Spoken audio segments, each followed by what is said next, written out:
Hey, welcome back to the Disney Plus Everyday Challenge, and today we have Protecting Paradise, the story of Niue. Niue, or Niue, it's pronounced a few different ways in this documentary, 44 minutes long. It is from 2024, this year. It's this year if you're watching it in 2024. Like I said, it's 44 minutes of documentary from National Geographic, and this is about the tiny island nation of Niue. I'm sorry, I'm going to just say it one way from now on. I'm going to try without correcting myself, but I'm a little self-conscious about it.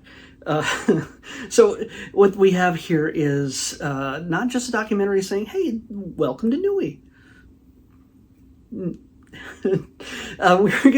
This is actually a return from the National Geographic Society and the organization that has documented and made changes to this area for the purposes of conservation of not just the coral reef, but the massive biodiverse ecosystem around the island and just everything around it. They were there originally in 2016, and they came back in 2022, 23. This, of course, came out in 24, but by the time they get it all put together,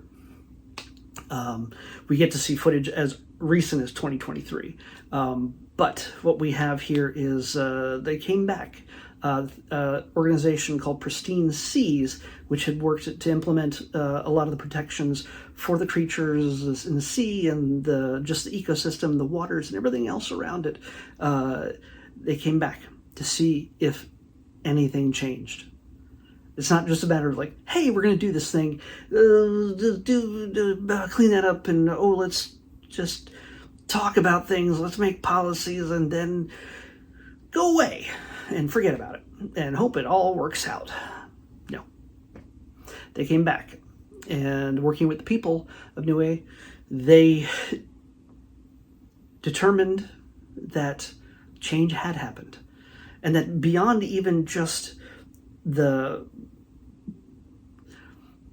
waters around it are beautiful and pristine. They're seeing growth and changes, increasing the increase of shark life by 40%. Others, I think, by 60%. I don't remember all the stats, but it's the kind of thing that making an effort, even in the face of climate change and everything else, can have tremendous returns. And this is just one tiny little nation, island, full of people who love being there. They're not trapped there. They don't need to be there. They don't have a Walmart. I'm pretty sure, at least. They didn't see a Walmart. But these are people who are just proud to have been born in paradise. And their culture is important to them. Their land is important to them. Does any of that sound familiar to you? Where you're from? But where they live, and how they survive, and how they thrive, is based incredibly on the environment in which they live. Storms, cyclones, things like that hit those islands with fair regularity. And it doesn't just mess up the lives of people. There was one that had recently hit during filming of this, where like 95% of their museum full of artifacts and history and everything else was just utterly destroyed. That's the history of the people, the history of the culture and the land and everything else. But storms, it's nature. It has effect on the environment as well. Things that can be done to prevent a Category 5 storm, where it could have been a Category 2. There's things that can be done that change the way the weather, the temperature, and again, we get weather when, I'm not a scientist, I'm not a meteorologist, but when cold and warm temperatures clash and create a storm, you just check your science. I am not the resource for that. But when things come together, it can create some pretty tragic circumstances. So keeping the environment clean, keeping the environment strong and vibrant is incredibly important. And it applies not just to this tiny place in the Pacific Ocean. It's something that we have the opportunity to do so many other places. Just the great thing. I mean, the thing is, when it comes to the animals and the creatures, and you understand that these waters are also fished by people who are just looking to just clean out as much of the creatures as they can to sell on the market for food, for health tonics, and other BS snake oil, or shark oil in this case. There's all sorts of different reasons for people to be fishing. The great thing, and it's not that the fishing is bad, it's just overfishing can utterly destroy an ecosystem. And the people there on that island are proud fishermen, and it's about a balance, and it's kind of, that's what came across to me in watching this. And so while it's not exactly exciting or dramatic, it's informative. It shows a true love of a land and a culture that is truly gorgeous, absolutely freaking gorgeous. The footage, since this is, done with new cameras, we get a lot of stuff. There's a lot of documentaries, National Geographic and Disney and others that show us stuff going all the way back to those adventure films in the 50s and 60s.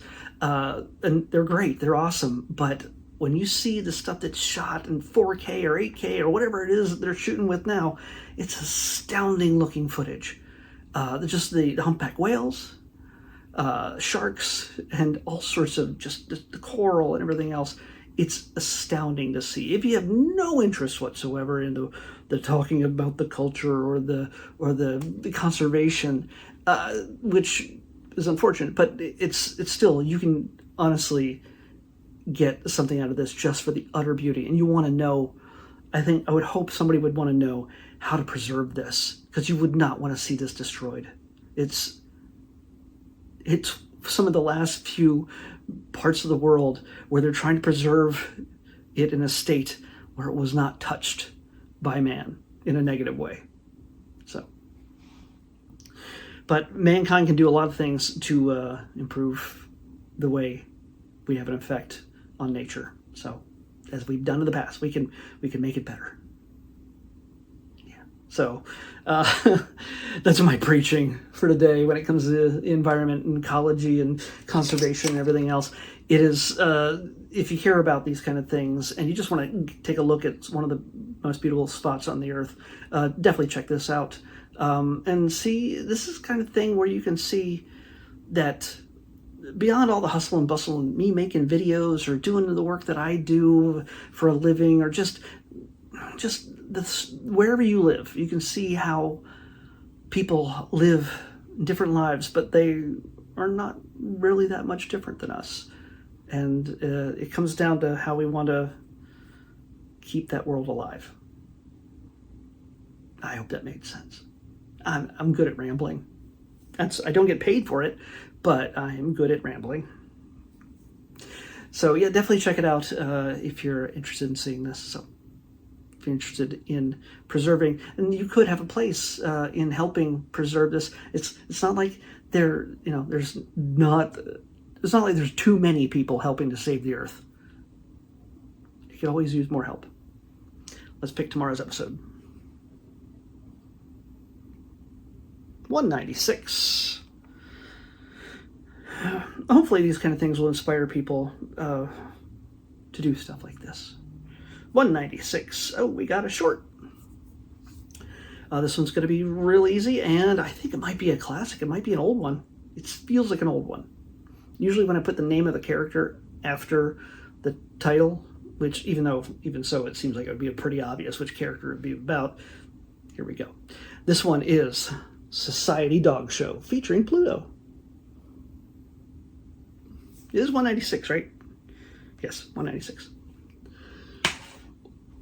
Society Dog Show, starring Pluto on the next Disney Plus Everyday Challenge. I'll see you back here tomorrow with that.